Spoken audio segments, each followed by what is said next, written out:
হঠাৎ সুন্দরবন জঙ্গলে প্রবেশ করে কিছু অদ্ভুত প্রাণী। তারা দেখতে অনেক ভয়ঙ্কর।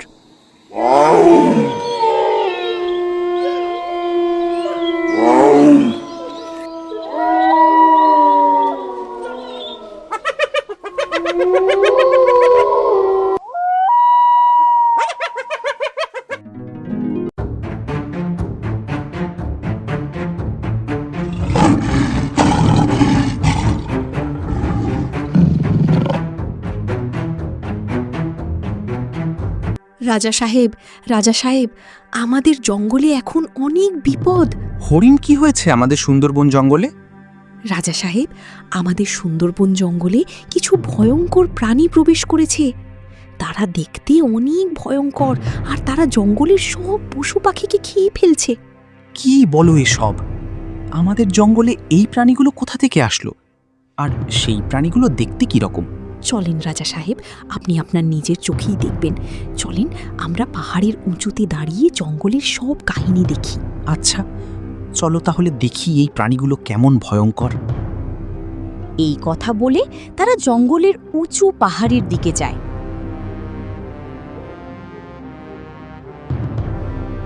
তারা সেই উঁচু পাহাড় থেকে দেখতে পায় তিনটে ভয়ঙ্কর বাঘ। তাদের গায়ের রং এক একটা দেখতে এক একটা কালার।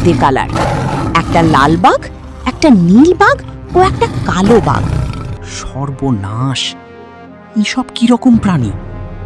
এগুলো এরকম বাঘ তো আমি কখনো দেখিনি। রাজা সাহেব, শুধু এই বাঘ না, আরও একটা ভয়ঙ্কর প্রাণী জঙ্গলে প্রবেশ করেছে। আবার কি বলছো? সেটা আবার কেমন যন্ত্র? রাজা সাহেব, সেই যন্ত্রটি হাইরা ভূত। কি? হাইরা ভূত? এটা আবার কেমন যন্ত্র? রাজা সাহেব, সেই হাইরা ভূত এই বাঘদের থেকেও অনেক বড় এবং ভয়ঙ্কর। এখন আপনি বলেন, আমরা কিভাবে এই জঙ্গলে থাকব? তাহলে শোনো, আমরা তো আর এই যন্ত্রগুলোর সাথে পেরে উঠব না। তোমরা একটা কাজ করো, তোমরা আজ থেকে আর জঙ্গলে বের হবে না, সবাই বাসাতেই থাকবে। এই প্রাণীগুলো আমাদের জঙ্গলে পশু পাখি না দেখতে পেয়ে সবাই জঙ্গল থেকে বের হয়ে যাবে। তখন না হয় তোমরা সবাই জঙ্গলে বের হইও। হ্যাঁ রাজা সাহেব, এটাই করি। আমরা বাসা থেকে আর বের হব না। আচ্ছা, চলেন তাহলে রাজা সাহেব। আচ্ছা, চলো তাহলে এখন এখান থেকে।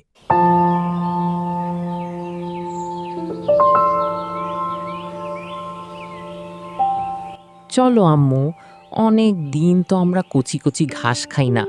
চলো আজ ঘাস খেয়ে আসি। আচ্ছা চল, আমিও তো অনেক দিন হলো ভালো ঘাস খাই না।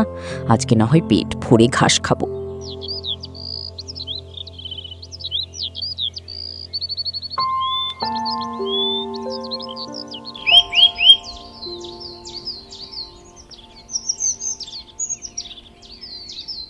ছাগল দিদি, তোমরা বাসা থেকে বের হয়েছো কেন?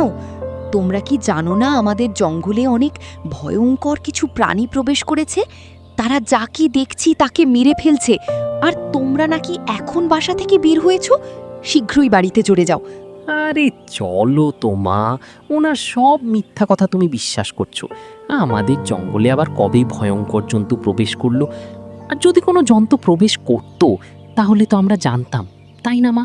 ছাগল দিদি, আমি সত্যি কথা বলছি। আর সেই প্রাণীগুলো আজকেই আমাদের জঙ্গলে প্রবেশ করেছে। চল তো পল্টু, আজকে যেহেতু বের হয়েছি, ঘাস না খেয়ে বাসায় ফিরবো না। আমার কথা বিশ্বাস করছো না তো? সামনে গেলেই বুঝতে পারবে। তখন রূপালী হাঁসের কথা বিশ্বাস না করে তারা জঙ্গলের গভীর দিকে যেতে থাকে।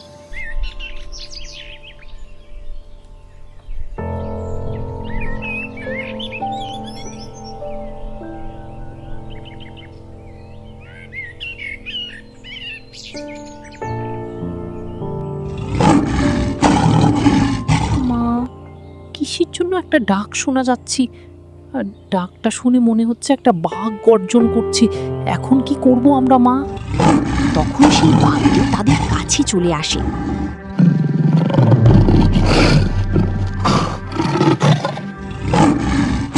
ও বাবারে, এটা আবার কেমন প্রাণী? মা, উনি যে বলেছিল, তাহলে কি এইটাই সেই প্রাণী? এখন কি হবে আমাদের মা? বাবা, তুমি এখান থেকে পালিয়ে যাও। না মা, আমি তোমাকে একা রেখে পালাতে পারবো না। যাও বাবা, তুমি এখন অনেক ছোট। সামনে তোমার ভবিষ্যৎ আছে। তুমি এখান থেকে পালিয়ে যাও, আমার কথা চিন্তা করো না। আচ্ছা মা, আমি যাচ্ছি। এই কথা বলে ছাগলি ছানাটি সেখান থেকে পালিয়ে যায়। এবার আমার কি হবে? এই যন্ত্রটা তো আমাকে মেরেই ফেলবে। এখন একটা কাজ করি।